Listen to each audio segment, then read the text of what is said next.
Welcome back to Get Into It with Tami Roman. Now, my next guest is a musical legend who has contributed and inspired many female rappers that we actually hear today. She's got #1 albums, chart-topping singles, and reality TV shows, and her own radio show. Let's face it, she is definitely what her moniker says, the baddest to ever do it. Please welcome multi-platinum selling hip-hop artist and my niece, Trina, to the show. Hi, Tami. I'm so excited to be here today. Thank you for joining us tonight, baby of girl. course. I appreciate you. You're welcome. Always nice to have hip-hop royalty in the building, you know, and listen how I said that, hip-hop royalty. Did you ever think it would be that way? I didn't really, I just constantly just continue to work and work and work. And, you hear people say it, but me, I just kind of like, just let it go with the flow and, do what it is. But I do feel like I've earned my stripes. I put in my work in the game.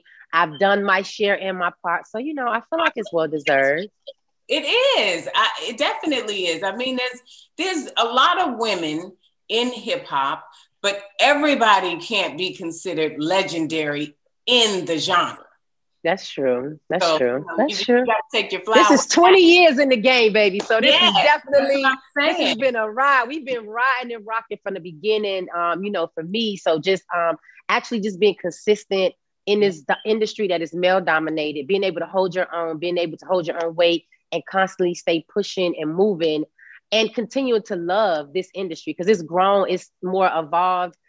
Just with the social media and all these different platforms that I didn't have when I first started. Exactly. It's so different. And, just 20 years later to be able to still be in the realm of it and keep up and, to just be in your lane of what you do. I mean, I feel like for myself, that's a blessing.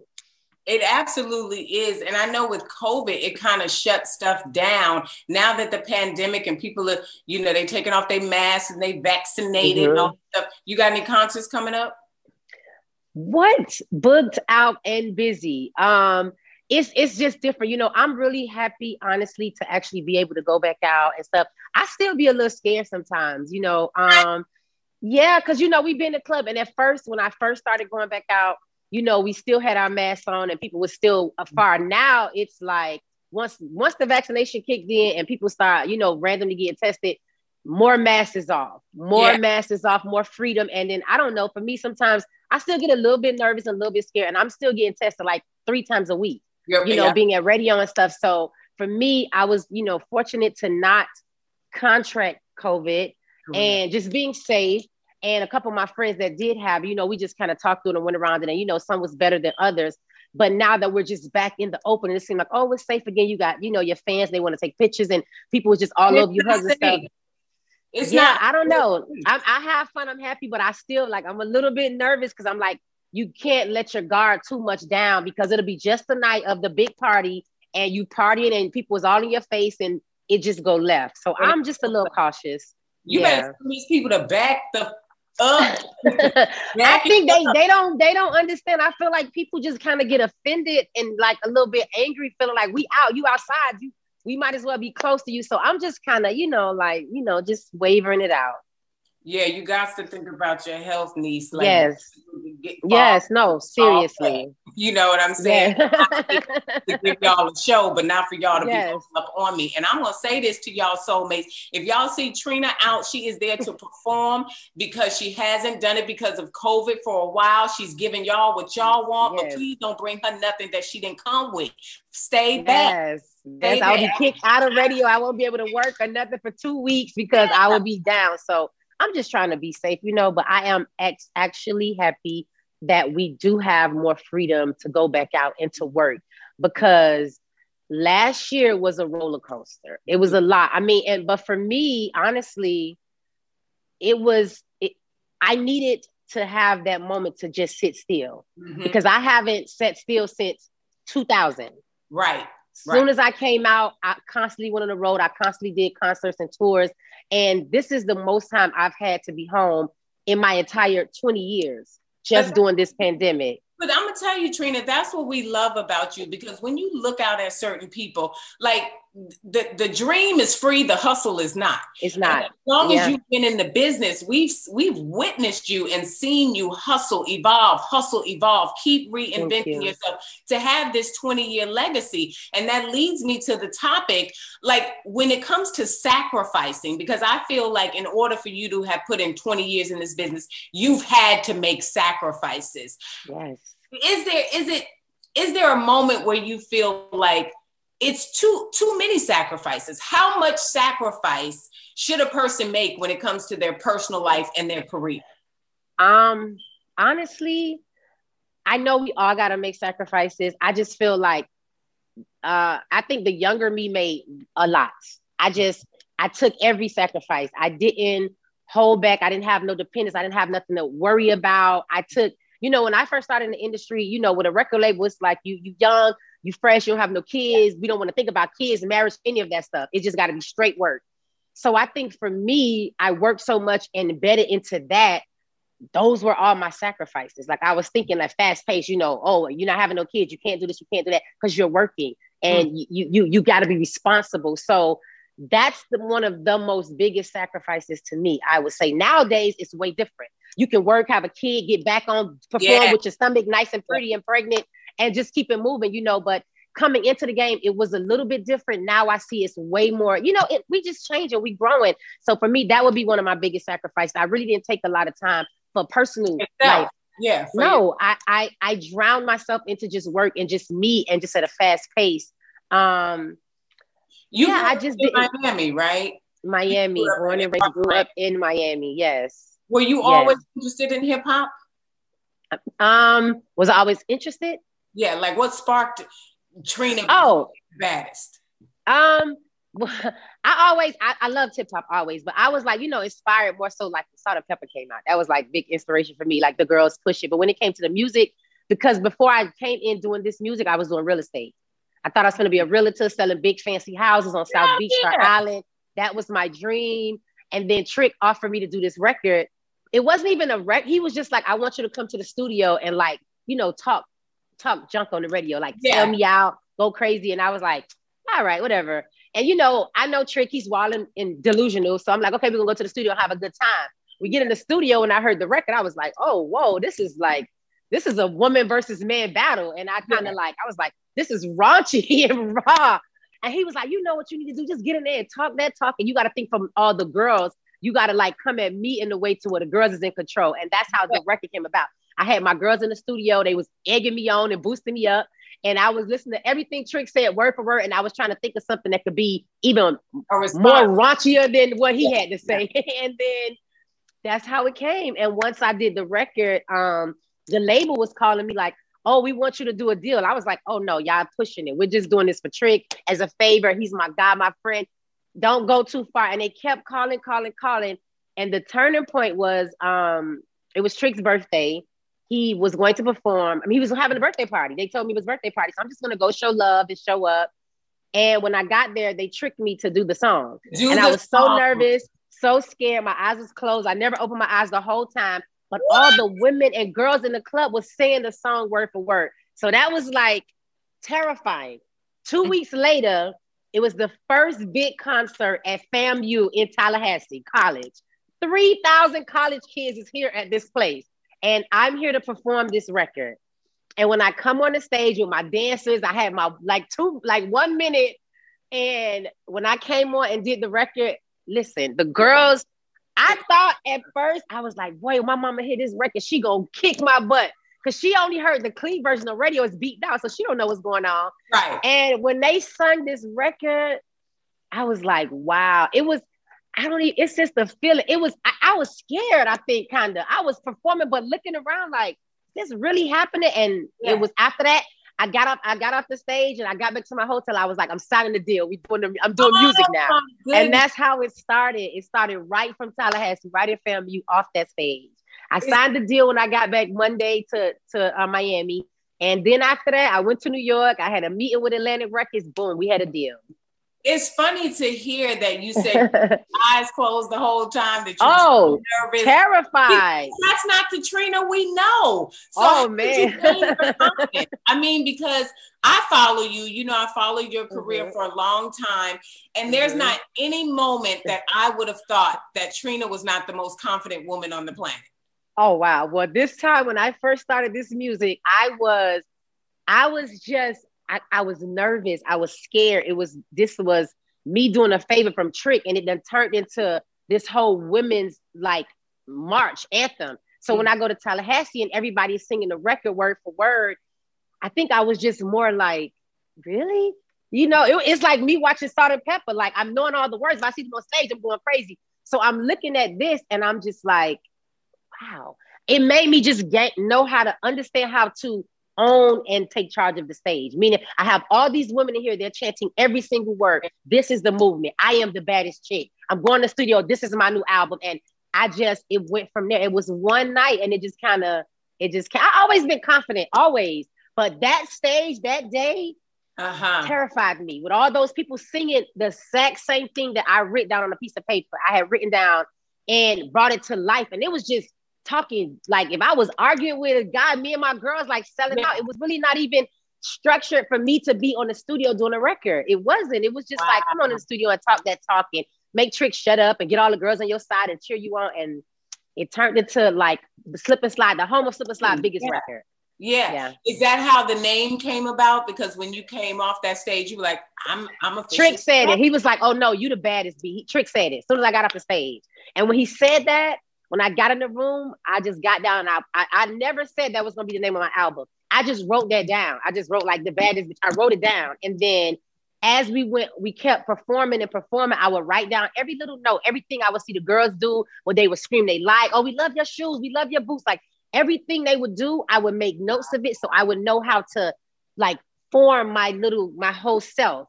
And because now the label's like, you got to do an album. So as soon as you get off this tour, we're going to studio to record. So I'm trying to like create my alter ego, create myself. And Trick is not going to be here when I do my thing all the time. So I got to find my own way. And I was just like, I had a year to like put it all together piece by piece. And it came all together.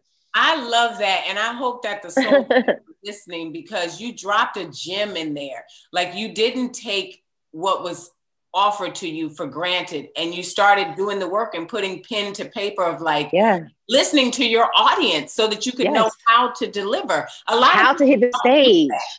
Yeah, I needed to know what is it that have all these girls like engaged. Like I mean like I honestly, people that come to my shows, when I perform, I perform a clean show. I say my little words every now and then, but mostly it was set up because I did a lot of radio. So I'm so used to doing a clean show. And I would let the crowd say all the words that's not clean. But just listening and watching them verbatimly, word for word, it just like, it put a fuel in me like, wow. So imagine when I do my own record and it's this and it's bigger and I come out, it's going to be a movie. And that's just how I built it like that. Now, did you have a deal when you started? No, I didn't. I had a good deal. Actually, my people took care of me. I mean, here I am, a new person. I wasn't looking for no deal. I didn't want to be an artist. I loved music. I loved the whole culture, but this kind of came to me a different way. So I was very humble. I was very grateful when I got to Atlantic. Before Atlantic, like Slip and Slide, that's my family. These guys is guys I knew, I grew up with. So they going out here to the big wigs. They're going to make sure I'm good. And, they just came to me with an offer. And this is new to me. Like, I'm new. I don't know what's going on. I'm excited, super excited. And I just never forget when I got my first check, I just gave it to my mom. And I was like, I'm not going to spend it. And 2 years after, because I did Nair in 1998. My album didn't come out to 2000. My mom still had this same check, like plastered up in like a frame. Wow. This from my first check that I got from Atlantic Records when I first signed. So I had a pretty good deal. It was fair. I got to work with like all the people on the label, from Trick to CO Money Mark. We was a family, Rick Ross, and we just built like a certain unit, like, unity between us. And it was just all love for me. I can honestly say throughout the years, when you're dealing with labels and the record and it goes, stuff could go crazy, deals get bad. You realize you grow more. I was young. When I grew and I saw more, I knew I deserved and I needed more, and we got more. I just constantly kept evolving and kept reaching and kept, just trying to go after what I believe that I was, deserving of. And understanding your work. Do you ever regret not finishing real estate school? No, actually, I am considering to actually probably, consider doing real estate now. I always kind of look and buy and flip property. So I'm looking to start that even more now. I love real estate. I love just going to look at homes, like looking at them, start from the scratch to blank canvas and seeing it come to life and furnished and the whole thing. So I'm thinking about starting again. And do you have the same girlfriends from when you started? I mean, like some of them. Okay. Because some of them can get tricky when you start taking off. Yeah, I've had some of my friends that I've been friends with for 15, 20 years, and some of us aren't as close. And when I kind of look at certain stuff now, you see why, like some of them just have a regular job and they just family oriented. They sit at home and then we still friends. We still could talk. But then my life, I wasn't in Miami. I wasn't able to sit at home. I wasn't able to just be there and hang out all the time. I was traveling. So it kind of grew distance. But whenever it's like, I'm here, let's hang out. I still have that same, those same girls, some of the same girls that started on my first video, like the same. Yeah, still have that. I love that. Hey, soulmates, in case you're just joining us, this, of course, is the baddest bee, Trina, in the building with us. And we're going to take a quick break. But when we come back, Trina's going to enlighten us some more on what it takes and how much sacrifice is needed between your personal life and your career and how to win. We'll be right back. This is Get Into It with Tami. Welcome back to Get Into It. I'm Tami Roman. And tonight, I am pleased to be joined by hip hop legend Trina. And we're talking about the sacrifices that we make in our careers and our personal lives to be successful. Trina, this leads me to this question. You spend so much time on the road and you were very vocal when you lost your mom. Was there ever a moment that you felt like, damn, I've just been away so much and they're wishing that you had spent more time at home? Always. I always did. Whenever I wasn't working, I always stay home. That's the reason I never moved from Miami, because I always just wanted to be close to my mom, my family. And even when I was working, every second or moment or day or break off, I would come home and I'm always with my mom, always with my family. During the last, couple of years when my mom got sick, it would make I took less time to work and stay home more. I would still work. My mom was the type of person to say, no, go do your thing and get on that stage. I want to see the photos and the videos and all this kind of stuff. She would just push me. And sometimes I would just be like, no, I'm staying. I would dread every time I leave just to come back just because of that reason, So when I did get a chance to take off, I just was like, okay, I can't do this. I can't do that. I got to reset because I needed these certain moments and certain times. Yeah. A lot of times, the time I was mostly away, I did a tour last year with Candy. It was a beautiful, nice tour, but I think I was so excited about the tour, but I think every day my mind was at home, just thinking about my mom, because at this point she was really not feeling well. And every second I would be calling, checking and finding out what's happening. I was going through a lot with that, but it kept me sane, busy, because otherwise I think I was probably would have balled up in a shell. So I had to stay active to stay moving, because I'm just sitting at home too long. I was checked out. What I love that you did, though, because here again, I follow your life. And when your mom passed, I saw you stop down and take the time. Where with me, when my mom passed, I was like, I can't think, I've got to work. But I think you did it the right way, because working kept me from dealing with the loss and kept me from grieving. And it took me longer to heal because of that. So I love that you said, you know what, I'm going to take the time and I'm going to honor my mom and I'm going to make sure I'm ready to come back. And the pandemic, that helped, because honestly, if it wasn't a pandemic, I lost my mom the year, September, the pandemic happened right the next year. Yep. So I would have forced myself into working to drown myself out of thinking about anything. I was forced to stay at home, to sit still, to think, to cry, to get it out, to do everything I need to do, but without doing nothing. And it gave me a lot of calm, calmness. Yeah. Because I was really checked out. No matter what you saw, I was really checked out. So I just think sitting at home, I would be in the yard. Sometimes I would get in the pool. I would just some days wake up and do nothing. Like don't get on the phone, don't get on social media, but I would just think about my mom. And I think I really needed this time, even though we was in a bad state, but that time I needed to regroup. For you. Yes, for me. Yeah. I just think that's such a valuable lesson. And that's the only reason I brought it up is because somebody's dealing with that right now. And it's absolutely. Don't drown yourself out. Deal with it and take the time that you need, that self-love and that self-care. So I applaud you for doing that. Thank you. Yourself. You worked on your second record, Diamond Princess, with Missy Elliott. And you worked with a lot of big names in the business. What did that feel like, being this young girl coming from Miami? Because everybody loves and respects Trina. Yes. You know what? It was a great feeling because I know when I first did my first album, I was real new and I was super fanned out over Total. I didn't care. I was like, I don't care what we got to do. We got to get Total on this album. And it was just one of these things. And I did it. I was so happy because that's, I was growing up and this is who I loved. And to be able to get like a celebrity that you love now that you're in the business on your album. I mean, if you're not probably an artist, they don't really understand, but it's a whole different feeling. Once you think the artist that you love say yes, it checks you out into another level. Yeah. So that happened, got that done, got on my next album. And then I never forget, I was getting ready to do Spring Bling. It was like this whole thing, BT had Spring Bling. And I was getting performed. I got a call from Mona and she was like, I'm trying to get in touch with Trina. Missy Elliott wants her to do a record. And we was like, Missy Elliott, like the Missy Elliott, like the super duper.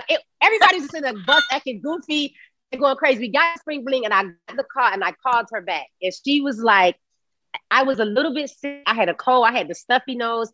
Missy was like, how you doing? I was like, hi. I'm like, hi. But I was like very calm, keeping my calm. And then she goes, hey, I'm working on my album. My album is close. I need you on my record and I got to have the album turned in. Like I had like 2 days. I was on Spring Bling out of town. This is like a Friday or Saturday. She needed it by Monday. Wow. We had to drive back. We didn't even make it back to Miami. We stopped on the road, I believe in Orlando. My guy Corey had got a studio. I recorded the Missy 1 Minute Man verse on the road with a stuffy nose. I hated it. I was like, oh my God, that's so crazy, but I can't miss this album. It's a big opportunity. She loved it. She didn't care about the stuffy nose. And I was like, oh my God. She's like, shooting a video next week. I was like, what? So it was like, I couldn't. This is Missy Elliott, though. This is like videos, like coming, like crazy videos you ever seen. So here she goes. I'm in a Missy Elliott video. What is my part gonna be? Am I gonna have some good effects? I was just like so like ecstatic.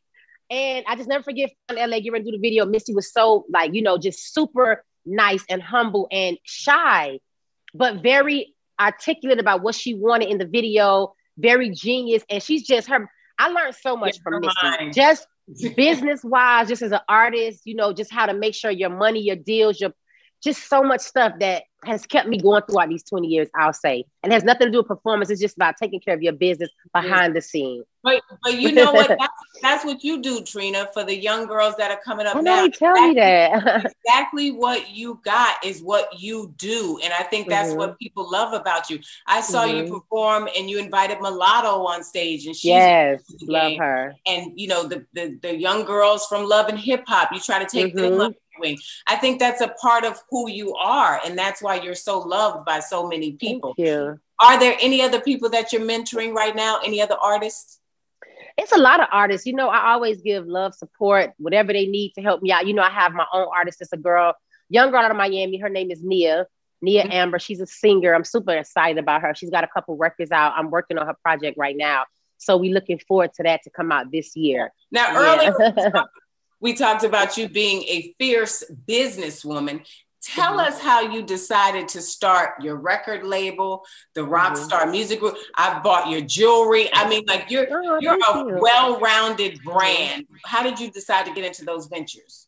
I always want to do the label. Once I became like, successful in music, I always said I just want to do my own thing. I'm from Miami. I'm a woman and I'm gonna have the biggest label in Miami.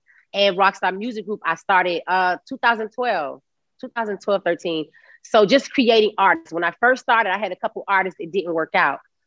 it gave me a chance to understand and learn the good, the bad, and the ugly about the business. Because when you sign artists as an artist, these new artists or artists have the, a mindset of thinking you're going to make them you, or you're going to make them big. And I pray, I wish I could, but that's not how it works. Right. I can only give you a platform, help you out, I'm going to go hard, like all the way in for you, but I can't create what I've done for me for you. You have to do that.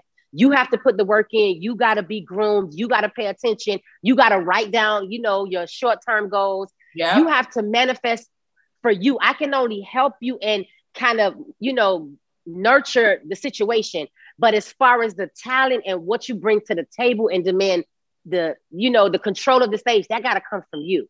So it kind of didn't work out that way. So, I kind of kept learning more. And then Nia, she's R&B. That's different from me. I don't do R&B. So I was working with different people, like getting different producers and working with people that does that to help her get a full sound and create, because she's talented, she's dope, she dances, she writes, she sings. And I want her to have her fan base. I want her to build people to love her for her, not just because it's Trina artist, but because you really like her vibe. Mm-hmm. And I'm just learning as I go. I'm looking into signing more artists. I'm super excited about it. And I mean, it's just about growing, just growing into a business that you love. People come at me to sign them all the time. I just want to make sure I'm ready for that. It's a lot. It's a big responsibility. And I'm fair. I don't even want my artists to even have some of the hook, like the step backs I had. I feel like I've learned enough and more to provide a better service than some of them that I have got. So I'm trying to just be in a good space and put people in a good position to win. I have a platform. I try to use the television for that with the reality. I try to use everything I can at that platform to make it where the artist can have a stage to do their thing, a space to get your shine on. When I give you that platform, you got to do your thing though, Okay, soulmates, you heard it here first from Trina's mouth. This ain't what nobody said. And I was going to ask her, did she have some words for the young girls coming up and what sacrifice it takes? But you just heard her say it all. You've got to put in the work. You've got to do diligence. Yeah. You can't cheat the grind, baby. You got to work. You got to work hard to be consistent. Consistency is the key. No matter what, you could put out a record today. That record may not fly and be on the charts like you may want or hope, but don't stop. Don't give up. Don't fall back. Don't get discouraged. Listen, I don't know if y'all know what just happened, but she just preached a sermon to you on how to be successful. Trina, before you get out of here, we have something around here that we like to call Tami's Fast Five. So what that is I'm going to roll out 5 rapid fire questions, and you say the first thing that comes to you. Oh gosh. Okay. Okay. What's your favorite album that you've recorded? My favorite album that I recorded will be Amazing. Okay. What do you think is the sexiest thing about you? The sexiest thing about me, I think, is my personality. Will you be returning back to Love and Hip Hop Miami? Yes, I am. Currently on season 4. Who's the best new female rapper in the last 5 years? I'm gonna say Cardi B. All right. Now in 5 years. In the last 5 years. Now you have said you are the baddest, but I want to know, what's the longest amount of time the baddest likes to have sex? Long. You an alpha girl, Trina? No, like the next day, 24 hours to the next day. Stop, go back, pick it up. Let's have a little eat watermelon, take a light sip, a drink, wake up. Like it's all night to the next day, like a 24 hour. And then don't bother me no more. Don't bother me no more. I'm done. I'm done. Like I'm in it. I'm a Sagittarius. Oh, girl, get on up out of here. How can people follow you on social media? At Trina Rockstar. But this is Child, don't nobody want no 24-hour. Thank you, Trina. Stop and start back up. Stop and start back up. Watch a movie to put on your Lifetime, or I don't know. I like my shows. I like to be sexy, roll over, start again, stop again. Oh no, 20 minutes. No, let's pick it back up. What does that mean in 20 minutes? Yeah, 3 days after that. You falling asleep? Oh no. We're gonna take this thing all night long, 24 hours, baby. Oh, you heard it here. 24 hours. Trina, the baddest B. Thank you, Trina, for being here. Thank you, Tami. I appreciate it. Check out her in concert, listen to her new music when it drops. If you can hear her show in Miami, the Trick and Trina show, make sure you check that out. Follow her on social media, Trina Rockstar. Get her jewelry. All the links are on her page on Instagram. And as always, niece, I love you and thank you for stopping by. I love you too. Thank you so much for having me. I'm so grateful. All right, soulmates, I have to take a break, but you stay tuned because Ask Tami is up next.